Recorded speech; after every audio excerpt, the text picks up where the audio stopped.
Hello friends, welcome to my YouTube channel. Today we will discuss about MSc Chemistry third sem notes. Now I am going to my third sem chemistry syllabus. This is my syllabus and the syllabus name is Applications of Spectroscopy and Unit 1 is Inorganic Chemistry. And today I discuss about application of resonance Raman spectroscopy, particularly metalloproteins. So, application of resonance Raman spectroscopy. Raman spectroscopy is a technique in which the incident photon energy is closed in energy to an electron transition of a compound or material under examination.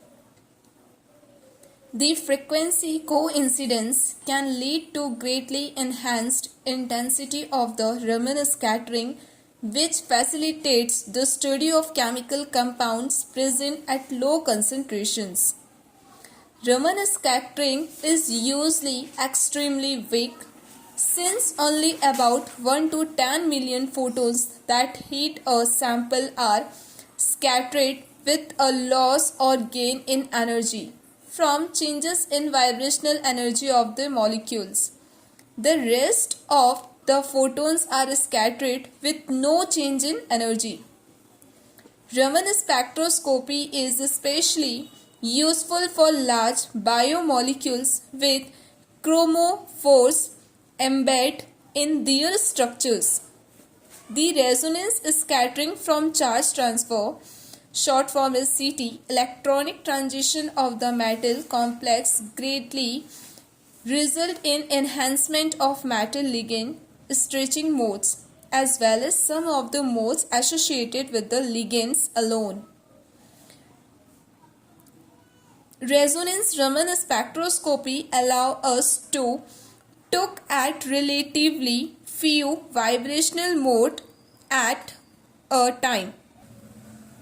The Raman spectrum of a protein containing perhaps hundreds of peptide bonds but only a single porphyrin molecule may show only the vibrations associated with the porphyrin. If a protein has more than one chromophore, different chromophores can be studied individually if their CT bonds differ in energy. Resonance Raman spectroscopy can also supply structural identification about chromophores in some cases. The main advantages of resonance Raman spectroscopy over non-resonant Raman spectroscopy is the large increase in intensity of the bonds in questions. This allows resonance Raman spectra to be obtained with sample concentration at low 10 to the minus 8 am. It also makes it possible to record Raman spectra of short-lived excited state species when pulsed lasers are used.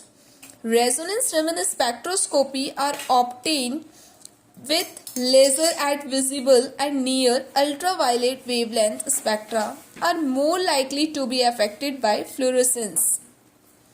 Photodegradation and heating of the sample can occur as the sample also absorbs the excitation light, dissipating the energy as heat.